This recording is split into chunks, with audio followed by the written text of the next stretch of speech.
those goals which have gone with Harry leaving the club are going to need to be spread around, because you're not going to suddenly get 35, 40 goals from one of them. It's going to need to be spread about.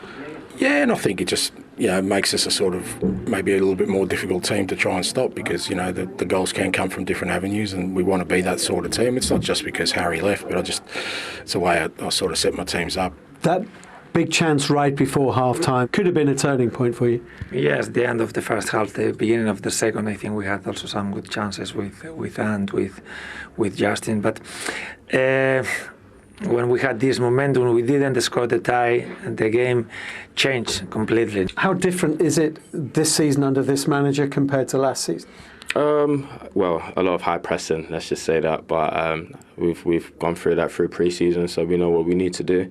And I feel like we're doing that well, so hopefully we can get a run of games with wins and just go from there, really. It feels like a happy ship at the moment. The fans certainly are. We've got a bit of momentum. The fans are obviously happy with the gaffer coming in and the style of football that he wants to play. So long may that continue, and hopefully we can keep taking steps to try and implement the final product of what he wants to play, which is attacking football, which is what the Spurs fans want to see, and it's what we want to give them.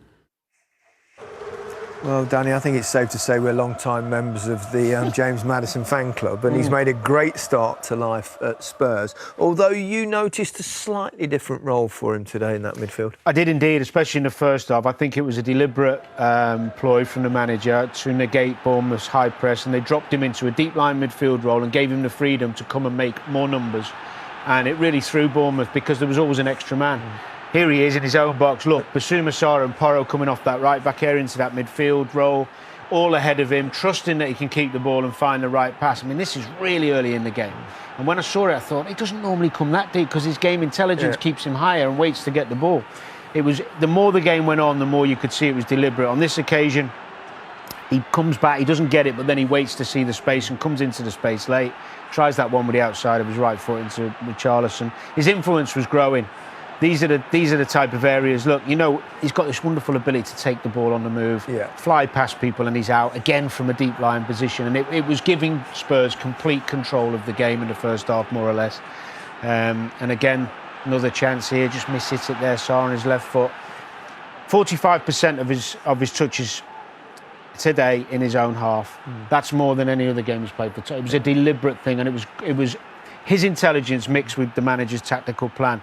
Now, what does Maddison do best when he's in the attacking half? End product. Can he make chances? Can he score a goal? He's usually the provider. This time he's on the end. Clever little finish. That'll do him the world of good. Fans already love him, actually. But in terms of his own confidence, can he pick the right pass? Super little pass, isn't it, to Richarlison? Should take it. Confidence isn't up for Richarlison, but if he keeps making those runs, Maddison will find him. Look at this. Billing diving in. I mean, brilliant. He's one of the best in the Premier League at that. In tight positions, being able to work his way out, manoeuvre it. Super talent, great intellect to put the game plan, the manager's game plan into practice. Already a legend. Yeah, a legend. That's you've gone early with legend. Not legend, all right. Already a fan's favourite, let's say that. Although I must say, I've told every Spurs fan I know that you've got a much better player than you actually think you have. 1 point from 3 games for Bournemouth. Not a great start for them. Slightly worrying, but it's not like they're not spending, is it? Yeah, it's incredible. I didn't realise this until I seen it. And the worrying thing is there's £50 million nearly of that was spent on 2 players, Tyler Adams and Alex Scott. And they're not coming back from injury anytime soon, so they haven't started well. They're not getting the 2 big-name signings back anytime soon.